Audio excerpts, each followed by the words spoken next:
Assalamualaikum warahmatullahi wabarakatuh. Perkenalkan, nama saya Bayi Andini Dwi Apsari dengan nomor induk mahasiswa D1A021010. Saya kelas A1 Hukum Agraria dan di sini saya akan menjelaskan mengenai materi pendaftaran tanah sebagai nilai ujian akhir semester saya.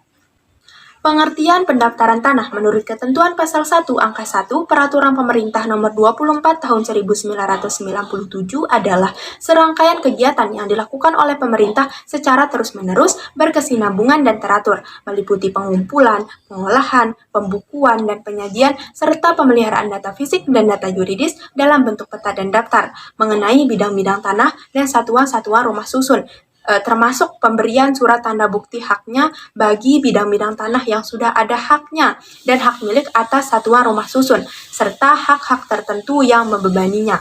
Dasar hukum dari pendaftaran tanah ini ada dua. Yang pertama, Undang-Undang Nomor 5 Tahun 1960, Undang-Undang Pokok Agraria, Pasal 19, Pasal 23, Pasal 32, dan Pasal 38. Dasar hukum yang kedua adalah Peraturan Pemerintah Nomor 10 Tahun 1961 tentang pendaftaran tanah yang diganti dengan Peraturan Pemerintah Nomor 24 Tahun 1997 tentang pendaftaran tanah. Selanjutnya, asas-asas pendaftaran tanah sebagaimana yang diatur dalam Pasal 2 Peraturan Pemerintah Nomor 24 Tahun 1997 adalah: 1. Asas sederhana, bahwa dalam pendaftaran tanah dimaksudkan agar ketentuan-ketentuan pokok maupun prosedurnya mudah untuk dipahami oleh pihak-pihak yang berkepentingan, terutama para pemegang hak atas tanah. Yang kedua, ada asas aman, yaitu bahwa dalam pendaftaran tanah dimaksudkan agar diselenggarakan secara teliti dan cermat, sehingga hasilnya dapat memberikan kepastian hukum sesuai dengan tujuan dari pendaftaran tanah itu sendiri. Yang ketiga, ada asas terjangkau, yaitu bahwa dalam pendaftaran tanah agar terjangkau bagi pihak-pihak yang memerlukan, khususnya dengan memperhatikan kebutuhan dan kemampuan dari golongan ekonomi lemah.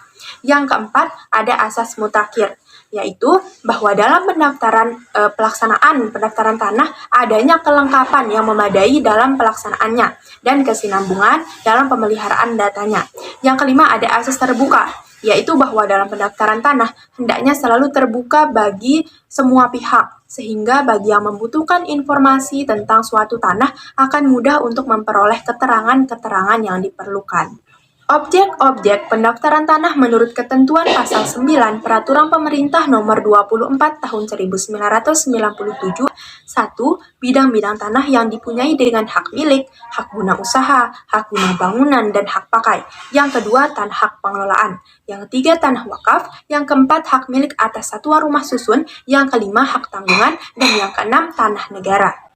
Selanjutnya adalah tujuan pendaftaran tanah menurut ketentuan Pasal 9 Peraturan Pemerintah Nomor 24 Tahun 1997, yaitu 1. Memberikan kepastian dan perlindungan hukum kepada pemegang hak atas sebidang tanah, satuan rumah susun, dan hak-hak lain yang terdaftar agar dengan mudah dapat membuktikan bahwa dirinya sebagai pemegang hak yang bersangkutan. Untuk itu, kepada pemegang hak diberikan sertifikat.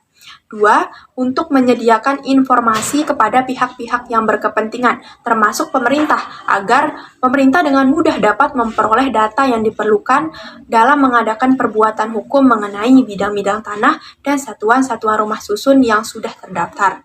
Yang ketiga, untuk terselenggaranya tertib administrasi pertahanan. Dalam tujuan pendaftaran tanah yang menjamin kepastian hukum atas hak-hak tanah yang saya sebutkan tadi meliputi: 1. Kepastian hukum atas objek bidang tanahnya, yaitu letak bidang tanah, letak batas-batas, dan luasnya.